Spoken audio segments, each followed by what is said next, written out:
kahapon lamang ay meron nga silang nadiskubre na isang sakong sinunog ng mga buto. Sinunog, kaya pala nadurog ito at wala nang makikitang sabi ng iba yung bungo daw. Wala na kasi nadurog-durog na, sinunog eh.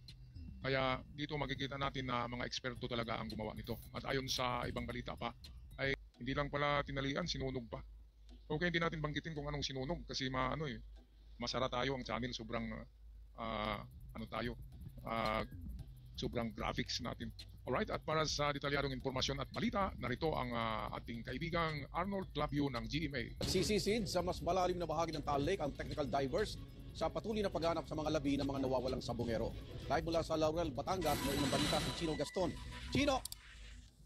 Igan, ngayong umaga, sisimulan ng mga technical divers ng Philippine Coast Guard ang mas malalim na pagsisid sa isang parte ng Taal Lake, katapat ng bayan ng Laurel, Batangas. Ito na ang pangalawang araw ng paghahanap ng PCG sa mga labi ng mga missing sabongero, kung saan kahapon isang sako nga ng mga buto ang nahanap malapit sa pampang ng Lawa. Isang sako ng puno ng buto ang nahanap ng mga taga-Coast Guard kahapon sa search area sa Lawa na itinuro ng whistleblower na si alias Totoy. Nangingitim na ang mga nasabing buto na hindi patiyakong galing sa tao. Dinala na sa PNP Scene of the Crime Operatives ng Batangas Provincial Police Office sa mga buto para masuri. Sa paunang survey dive kahapon, tiningnan ng mga diver ang kondisyon ng Lawa, ang lalim at ang maburak na lake bed. Ayan, so kaya pala nagkadurog-durog na ito. Sabi ng mga netizens ay bakit bagong sako? Hindi bagong sako, yung sako maitim na yun. At itong nilagyan nila ngayon ay bagong sako, kaya maputi yung sako. At kaya Maaaring sinunog nga ito muna bago tinapon dyan sa lake na yan. Karumal-dumal na gawain ito mga ito. pala maitim na yung maitim at durog na durog. Yung iba naghanap ng bungo, wala nang bungo kasi nasunog na eh. Kaya pala durog na. At yung parang lupa, yun na yung abo. Grabe. At hindi natin tiyak, baka dalawa o tatlo ang sinunog na yan kasi napakaraming abo. Yung asis yung maitim na lupa na laman ng sako. Itong maputing sako, bagong sako yan. Diyan ilalagay. Yung itim na sako, yun yung nilagyan noon. At alam naman natin na kapag sa ilalim ng tubig ay matagal mabulok ang mga bagay dahil walang oxygen. Kaya pala maitim siya, durog na durog, at mayroong mga lupa na itim, yun pala ay asis. Hindi natin banggitin na asis ng baka masara tayo mga kababayan. Now, alright, so ito na.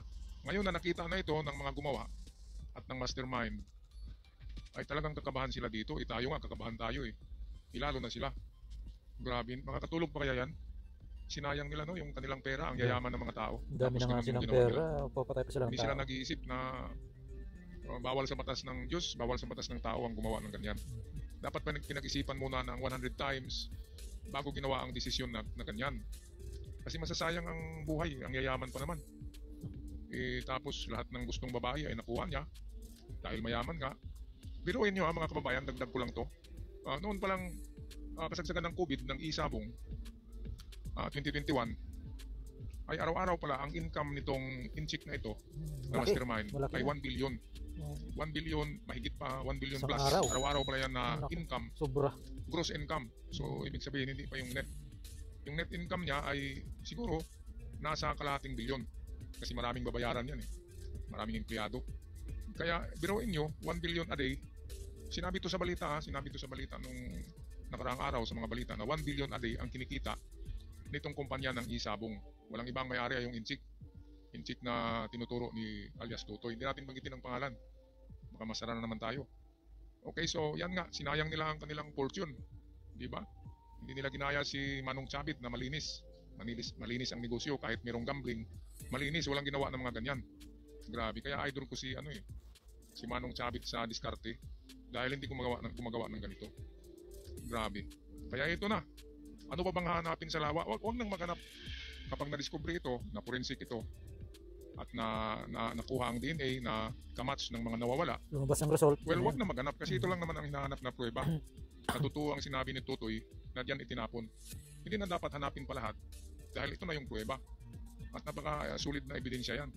Marami ang nakakita na galing talaga sa Lawa. Di ba kanina sa video? Ito, tingnan natin, galing yan sa video. Ay galing sa Lawa yan, pinuhat nila.